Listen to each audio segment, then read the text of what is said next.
Planning చేయలేదు ఇక్కడ ఇప్పుడు మూసి అసలు ప్రక్షాళన చేయాలని ఒక ఎజెండా పెట్టుకొని మేనిఫెస్టోలో పెట్టి దాన్ని రివర్ ఫ్రంట్ ఏర్పాటు చేసి దానికి చైర్మన్ ఇప్పటికి ఇద్దరు అంటే అధికారులు ఉన్నప్పుడు ప్రేమ్ సింగ్ రాథోడ్ ఒకళ్ళు, తర్వాత సుధీర్ రెడ్డి ఒక చైర్మన్ పెట్టి అంతా చేసి అసలు ఇప్పుడు మూసి రివర్ అసలు అంత అవసరమా ఇప్పుడు అని ప్రశ్నించే పరిస్థితి ఎందుకు వచ్చింది? రాజకీయం కోసమేనా లేదా ఇంకేమైనా కారణాలు? అప్పుడే మార్కింగ్ చేశారు, అప్పుడే పార్లమెంట్లో అసెంబ్లీలో 10,000 ఆక్రమణలు ఉన్నాయని అఫీషియల్గా సర్వేలో తేలిందని ప్రకటించారు. వీడియో కాన్ఫరెన్స్లో నిర్దాక్షిణ్యంగా కొట్టేయండి, అవసరమైతే పోలీస్ ఫోర్స్ తీసుకోండి అన్నారు. ఇన్ని చెప్పిన తర్వాత అధికారం కోల్పోగానే ఎట్ట కోలుస్తారు? ఛాలెంజ్ మీ ప్రాణాలకే త్యాగానికైనా సిద్ధం అంటున్నారు. ఎట్లా చూడాలి దీన్ని? రెండోది ఇంకోటి, అసలు పార్టీ అధ్యక్షుడు కానీ ప్రధాన ప్రతిపక్ష నేత కానీ ఇంత జరుగుతున్నా నోరు మీద పట్టడం లేదు, అసలు బయటకు వచ్చి దాని మీద వైఖరి చెప్పట్లేదు. సరే కేటీఆర్ వైఖరే మా వైఖరి అని మీరు అనొచ్చు, కానీ ఇక్కడ కూడా ఒకటి రోజు హరీష్ రావు గారు టేకప్ చేశాడు, ఆ తర్వాత మళ్ళీ సెకండ్ డేకి వచ్చేటికి హరీష్ రావు గారు రైతు రుణమాఫీకి వెళ్ళిపోయాడు, సెకండ్ డేకి వచ్చేటికి కేటీఆర్ గారు దాన్ని టేకప్ చేశారు. ఇట్లా దాంట్లో కూడా ఎక్కడో సంథింగ్ కొంత హోరావరిగా పోటాపోటీగా కార్యక్రమాలు జరుగుతున్నాయని ఒక ఇంప్రెషన్ కూడా బయట కనపడుతుంది. పివి గారు, ముందుగా మీకు అదేవిధంగా బిగ్ టీవీ యాజమాన్యానికి, వీక్షకులకి, అదేవిధంగా ప్యానెల్లో పెద్దలు కాంగ్రెస్ పార్టీ ప్రతినిధి అద్దంకి దయాకర్ గారికి, అదేవిధంగా ఇంతకుముందే మాట్లాడిన భారతీయ జనతా పార్టీ అధికార ప్రతినిధి పోరెడ్డి కిషోర్ గారికి, సీనియర్ జర్నలిస్టు గౌరీశంకర్ గారికి నమస్కారం.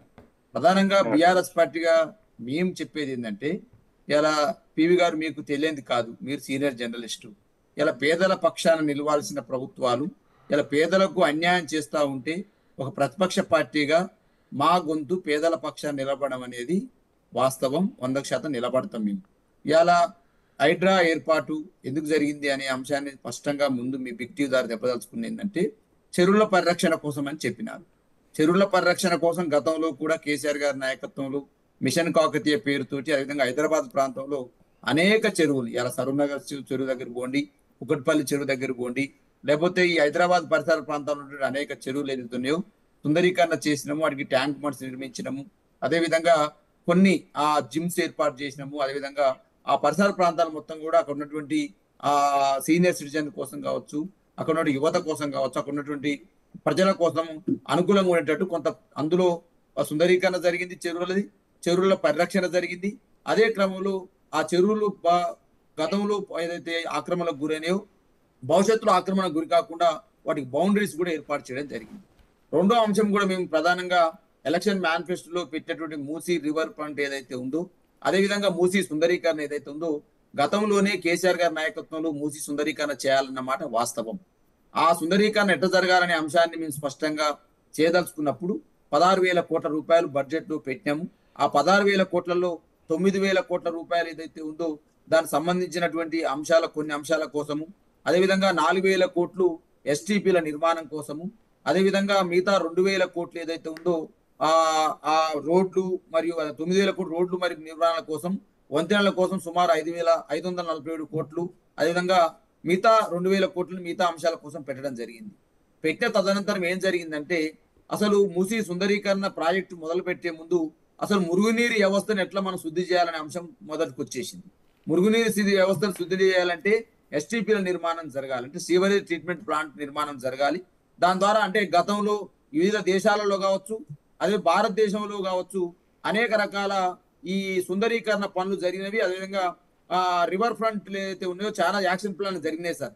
ప్రధానంగా నమామి గంగా ప్రాజెక్టు ఏదైతే ఉందో ఉత్తరాఖండ్, ఉత్తరప్రదేశ్, జార్ఖండ్, బీహార్, బెంగాల్ రాష్ట్రాలకు సంబంధించినటువంటి ప్రాజెక్ట్ ఇది గంగా నది శుద్ధి కోసం ఏర్పడినటువంటి ఈ నమామి గంగా ప్రాజెక్టు ప్రధానంగా 2014లో ప్రారంభమైంది సార్. ఇది 40,000 కోట్లతోని ప్రారంభమైంది.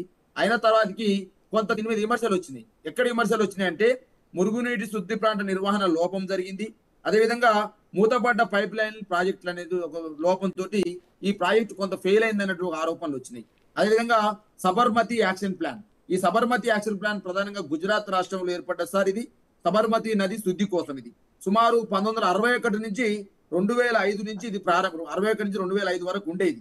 వాస్తవానికి దీనికి 1,400 కోట్లు కేటాయించారు సార్. వాస్తవానికి ఎక్కడ ఇది ఫెయిల్ అయింది, సివరేజ్ ట్రీట్మెంట్ ట్యాంకుల నిర్వహణ లోపాల వల్ల ఇది ఫెయిల్ అయిపోయిందని చెప్పేసి అక్కడ టెక్నీషియన్ అక్కడ ఉన్నటువంటి దాన్ని పరిశీలనలో తేలింది. అదేవిధంగా నర్మదా యాక్షన్ ప్లాన్ ప్రధానంగా నర్మదా యాక్షన్ ప్లాన్ నర్మదా నది కోసం ఉద్దేశించింది. ఇది 1995లో ఏర్పాటు చేయడం జరిగింది. దీనికి 18,000 కోట్లు పెట్టిర్రు.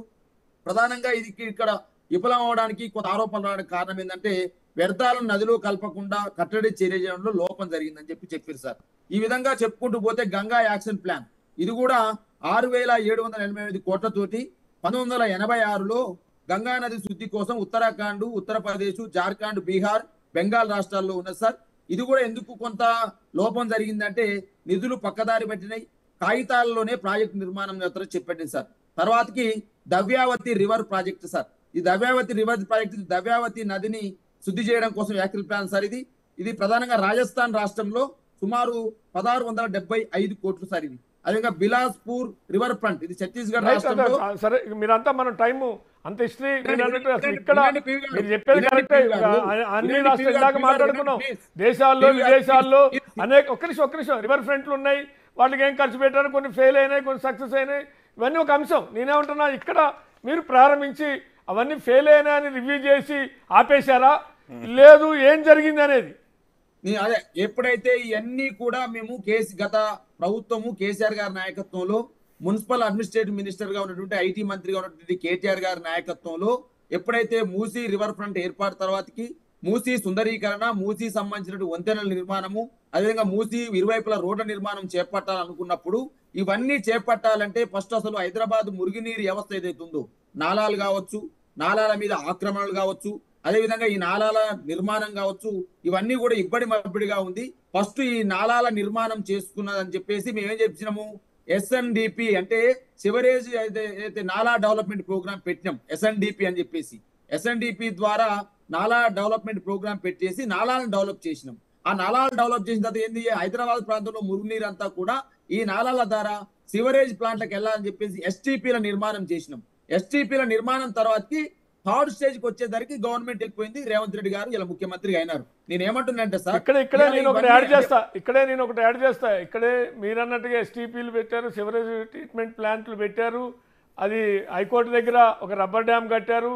అక్కడికి ఆ నీళ్లు వచ్చి నిలిస్తే కొంత బ్యూటిఫికేషన్ అని మూసీలో ఆ నీళ్లు తీసుకొచ్చి ఆపారు. అన్నీ బాగానే ఉన్నాయి. కానీ అన్నీ చేసినా మళ్ళీ వచ్చేటప్పటికి మళ్ళీ వచ్చి మురికి నీళ్లు మీరు చెప్తున్నారు, సివరేజ్ ఎస్టీపీలు శుద్ధి చేసినటువంటి నీళ్లు అక్కడికి వచ్చి నిలిస్తే కొంత బ్యూటిఫికేషన్ కనపడుతుంది అసలు అని ఒక హైకోర్టు దగ్గర చేశారు. కానీ మళ్ళీ వచ్చి మురికి నీళ్ళే కలిసి దాంతో దోమలు వస్తున్నాయని ఎంఐఎం ఎమ్మెల్యేల రబ్బర్ డ్యామ్ని కొట్టేశారు. దాంతో మళ్ళీ ఇష్యూ అంతటితో క్లోజ్ అయిపోయింది. సరే మీరు ఇంతదా చెప్తున్నారు ఎస్టీపీలు పెట్టాము, లేకుంటే నాలాల దీనికి పెట్టాము అని ఇవన్నీ చెప్పారు. కానీ అది సర్వేలు చేసింది, లేదంటే చేయాలనే సంకల్పం చేసింది, ఇవన్నీ వాస్తవే. కానీ అదే కంటిన్యూ చేస్తున్నాం అని ఈ ప్రభుత్వం ఉంటుంది. కానీ ఇప్పుడు అవసరం ఉందా అని మీరు అంటున్నారు. ఓకే, నేనేమంటున్నంటే పివి గారు, ఇవాళ హైడ్రా ఏర్పాటుతోటే ఇదంతా చర్చకు వచ్చింది. అసలు హైడ్రా విధి విధానాలు ఏందో చెప్పలేదు సార్ పివి గారు. నేనేమంటున్నంటే ఇవాళ నిన్నమన్నా ఆర్డినెన్స్ తీసుకొచ్చారు, కానీ జూలైలో ఈ యొక్క హైడ్రా ఏర్పాటు చేయాలనే ఆలోచన వచ్చింది. ఆగస్టు 19వ తారీఖు 18వ తారీఖు హైడ్రా సంబంధించినటువంటి ఆర్డినెన్స్ సంబంధించిన జీవో వచ్చింది. తదనంతరం హైడ్రా కూల్చివేతలు ప్రారంభించింది. హైడ్రా సంబంధించినటువంటి కమిషనర్ గారు ప్రెస్ మీట్ పెట్టి ఏం చెప్పారంటే, హైడ్రా అనేది 111 జీవోలోకి పరిధిలో ఉండదు, ఓన్లీ రేడియల్ రింగ్ ఏదైతే రింగ్ రోడ్ ఉందో రింగ్ రోడ్ హైడ్రా పోతున్నారు. హైడ్రా వేరు, మూసీ వేరు. అది వినండి సార్, వినండి నా మాట చెప్పిన తర్వాత మేము కూడా చెప్పిన తర్వాత మీరు కూడా దాన్ని ఇంటరప్ట్ కాండి పివి గారు. నేను ఏమంటున్నంటే మీకు అన్ని విషయాలు తెలుసు. నేను ఏమంటున్నంటే హైడ్రా ఒకవైపు భాగం జరిగింది, ఆ చెరువుల నిర్మాణం, చెరువుల్లో ఉన్నటువంటి ఎఫ్టీఎల్ పరిధిలో ఉన్నటువంటి కావచ్చు, బఫర్ జోన్ పరిధిలో ఉన్నది కావచ్చు, నిషేధిత ప్రాంతాల్లో ఇళ్ల నిర్మాణం కూలగొట్టే ప్రయత్నం జరిగింది. అప్పుడు తెలంగాణ ప్రజలే కాదు, 50 మంది హైదరాబాద్ ప్రజలు కూడా అయ్యో చెరువులలో ఇళ్ల నిర్మాణం ఏందయ్యా, ఈ చెరువులలో ఇళ్ల నిర్మాణం కూలగొట్టాలని చెప్పేసి ఆ రోజు ప్రభుత్వానికి కూడా మద్దతుగా ఉన్నారు. ఎప్పుడైతే బడాబాబులు ఎవరైతే ఉన్నారో ఆ రోజు రేవంత్ రెడ్డి గారు ఒక మీటింగ్ లో చెప్పారు, గీతానుసారం పనిచేస్తుంది, తమ పర భేదం అనేది ఉండదు ఎవరికి కూడా అని చెప్పేసి ఆ రోజు స్టేట్మెంట్ ఇచ్చారు. తదనంతరం తెల్లారు ఎప్పుడైతే ఎఫ్టీఎల్ పరిధిలో అని చెప్పేసి వారి సోదరుడి యొక్క ఇల్లు ఏదైతే మన ఏం సొసైటీ అది అమర్ సొసైటీ ఎఫ్టీఎల్ పరిధిలో ఉన్నటువంటి 55వ ఫ్లాటు 54వ ఫ్లాట్ కూడా రేవంత్ రెడ్డి గారి సోదరుడి ఇల్లు ఉందని చెప్పేసి ఒక ప్రెస్ నోట్ అది టీవీలలో కానీ సోషల్ మీడియాలో వచ్చింది. దానికి ఏం చేశారు, నోటీస్ ఇచ్చారు, కానీ దాన్ని కూలగొట్టలేదు.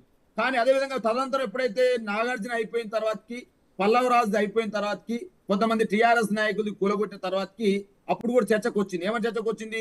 చాలా మంది మంత్రి మహేందర్ రెడ్డి గారు, మా మాజీ మంత్రి మహేందర్ రెడ్డి గారు ఇప్పుడు ఎమ్మెల్సీగా ఉన్నారు. వారు ప్రభుత్వ విప్పుగా పనిచేస్తా ఉన్నారు. ఇప్పుడు మనల్ని రీసెంట్ గా చేరినారు. ఆ ప్రభుత్వ చీఫ్ విప్ గా ఉన్నటువంటి మహేందర్ రెడ్డి గారు కూడా, అయ్యో నాకు కూడా కొంత FTL పరిధిలో, బఫర్ జోన్ పరిధిలో నేను కూడా కట్టుకున్నా,